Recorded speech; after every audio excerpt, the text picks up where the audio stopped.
কোনো রকম বেক করার ঝামেলা ছাড়াই বানিয়ে ফেলুন সুস্বাদু লোভনীয় চিজ কেক।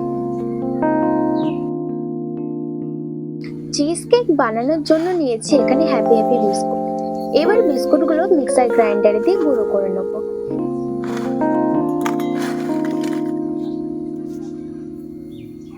এবার এই বিস্কুটের গুঁড়ো কেক মোল্ডের মধ্যে দিয়ে দেবো। এই বিস্কুটের গুঁড়োর মধ্যে মেল্টেড বাটার দিয়ে খুব ভালোভাবে মিক্স করে নেব।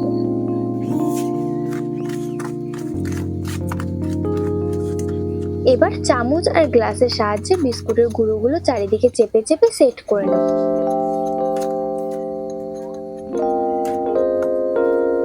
এবার 10 মিনিটের জন্য কেক মোল্ডটা ফ্রিজে রেখে দেবো সেট হবার জন্য। এরপর চিজ ক্রিম বানিয়ে নেব। মিক্সার গ্রাইন্ডারে দিয়ে দেবো 1 বাটি ছানা, ফ্রেশ ক্রিম আর কনডেন্স মিল্ক। আপনারা চাইলে এখানে চিনি ব্যবহার করতে পারেন।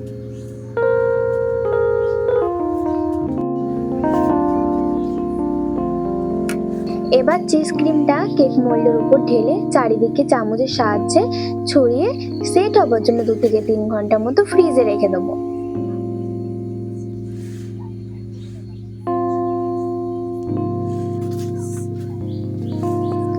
এরপর চকলেট মেল্ট করে নেব। চকলেটগুলো এরকম ভাবে ছোট ছোট করে কেটে নেব। একটা সসপ্যানে আগে থেকে জল গরম করে নেব। এরপর চকলেটের বাটি বসে চকলেট মেল্ট করে নেব। মেল্টেড চকলেটের মধ্যে দিয়ে দেবো ফ্রেশ ক্রিম।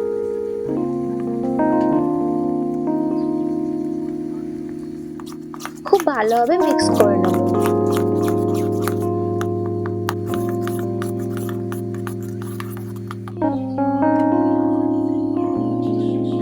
এরপর কেক মোল্ডের মধ্যে মেল্টেড চকলেট দিয়ে দেবো।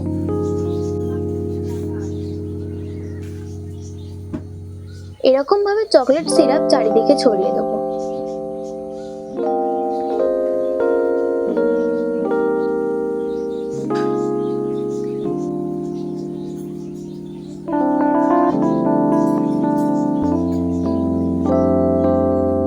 এবার কেক মোল্ডটা 3 থেকে 4 ঘন্টা মতো ফ্রিজে রেখে দেবো।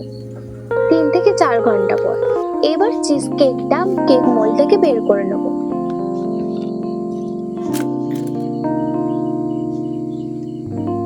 দেখো বন্ধুরা, কেকটা কতটা সুন্দর হয়েছে। আমার প্রিয় বন্ধুরা, চিজ কেকের ভিডিওটি কেমন লেগেছে সেটা অবশ্যই কমেন্ট করে জানাবেন। ভিডিওটি ভালো লেগে থাকলে আমার চ্যানেলটি সাবস্ক্রাইব করে ভিডিওটি লাইক করে দেবেন।